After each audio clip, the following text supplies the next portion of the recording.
takich warunkach, gdzie brakuje dokumentów, gdzie zatarto ślady, gdzie do dzisiaj nie przeprowadzono większości ekshumacji, gdzie nie ma bezpośrednich dowodów.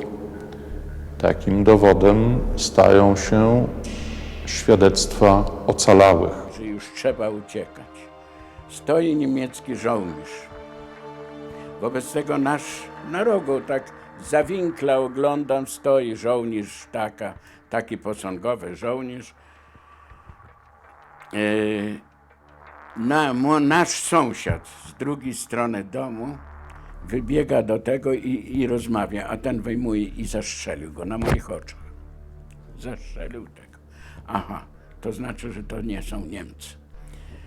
A byli w przebraniu niemieckich żołnierzy. W sąsiedztwie Była taka baza, mleczarnia. I tam zorganizowali noclegi. Robiło się gdzieś godzina 3, 4.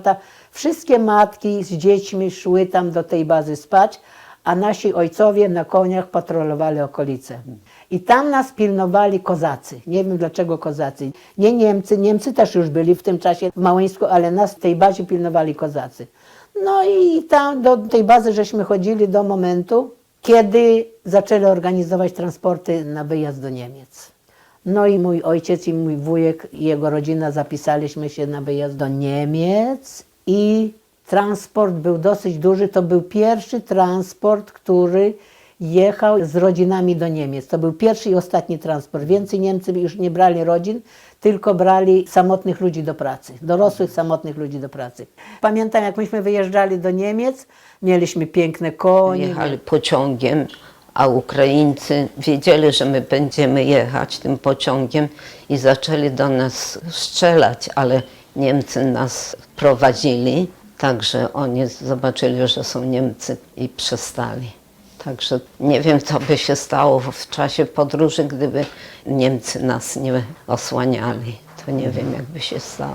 Przypuszczam, że mogliby nas wymordować. I jak długo ta podróż trwała do Niemiec? Pamięta Ale pani? to nie, to wie pan, ja mówię o tym, jak myśmy z Małęska jechali do Kostopola, to wtedy... To jeszcze na Ukrainie wszystko. Tak, na Ukrainie i oni nas chcieli jeszcze zaatakować, ale byliśmy prowadzeni przez Niemców, osłaniani przez Niemców, którzy ten pociąg prowadzili. Więc myśmy z Małęska chcieli się wydostać i jechać w stronę Europy, tam gdzie Ukraińcy nie docierali jeszcze.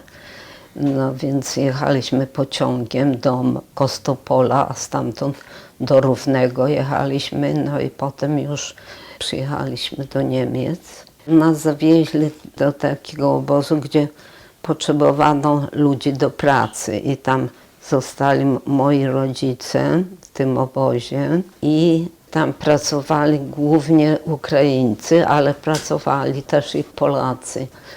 I zatrudnieni zostali na dworcu kolejowym. Z jednego miejsca na drugie przewozili paczki.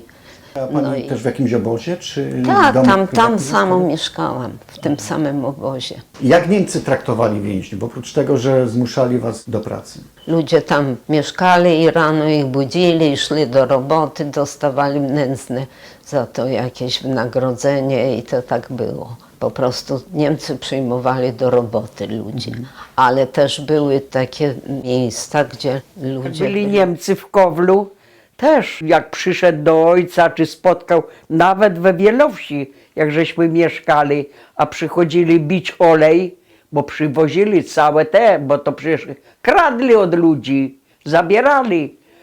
To nie powiem, konserwy przywozili, bardzo dużo Niemcy dali ojcu i cukierki dla nas.